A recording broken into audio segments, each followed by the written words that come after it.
পৃথিবীর সবচেয়ে বড় বেইমান হলো সময়, যা একবার চলে গেলে আর ফিরে আসে না। সবচেয়ে স্বার্থপর হলো সুখ, যা বেশি দিন থাকে না। সবচেয়ে আপন হলো কষ্ট, যা সব সময় পাশে থাকে। সত্যি কথা বলতে কি, ভালো লাগাটা প্রেম, আর ভুলতে না পারাটা ভালোবাসা। ভালোবাসা বড় অদ্ভুত, কাউকে দেয় পূর্ণতা, আবার কাউকে দেয় শূন্যতা। কষ্ট তখন হয় যখন কেউ অনেকটা কাছে এসে আবার দূরে চলে যায়। নিজের ফ্যামিলির দিকে তাকিয়ে নিজের সব ইচ্ছেগুলোকে বিসর্জন দেয়া নামই হলো ছেলে। চাকরি আর টাকা দেখে কখনো কোনো মেয়ের বিয়ে দেবেন না। খোঁজ নিয়ে দেখুন ছেলেটা মানুষ কিনা, কারণ ভাত কাপড়ের জন্য কোনো মেয়ে মরে যায় না, মরে অমানুষের অত্যাচারের জন্য।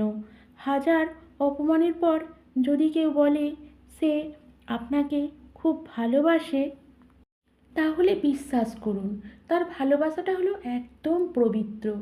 কিছু কষ্ট এমন হয় চুপচাপ সহ্য করা ছাড়া কোনো উপায় থাকে না, আর চাইলেও কাউকে বলা যায় না। আমি তাকেই চাই যে আমাকে বুঝবে, একটু চোখের আড়াল হলেই পাগলের মতো খুঁজবে।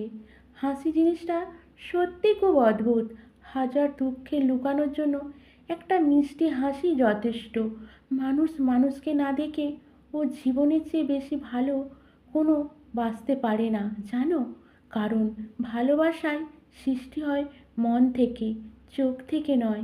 জীবনের সেই মানুষটাকে ছেড়ো না যে রাগ করার পরেও তোমার কাছে ফিরে আসে। কাউকে ভালোবাসলে তার অতীত জানতে চেও না, পারলে ভালোবাসা দিয়ে তার অতীতটাকে ভুলিয়ে দিও। আমি এমন একজনকে ভালোবাসি যার কাছে আমার কথা মূল্য নেই। কখনো কখনো নিজের পরিবারের জন্য নিজের সবচেয়ে দেখা মূল্যবান স্বপ্নটাকেও ভেঙে ফেলতে হয়। ভালোবাসা তো সেটাই থাকে, ভালোবাসার পর অন্য কাউকে ভালোবাসার ইচ্ছাটাই মরে যায়। যার রাগ বেশি হয় সে নীরবে অনেক বেশি ভালোবাসতে জানে। পৃথিবীতে জন্ম নিলে মৃত্যু নিশ্চিত, তেমনি কাউকে ভালোবাসলে কষ্ট পাবে এটাও নিশ্চিত। ভালোবাসা সবাইকে দিয়ে হয় না, যারা ভালোবাসে তারা হয় একটু অন্য ধরনের, একটু পাগলামি টাইপের। অল্পতেই রেগে যায়, অল্পতেই অভিমান হয়ে পড়ে, আবার সব কিছু ভুলে প্রচণ্ড ভালোবাসতে শুরু করে।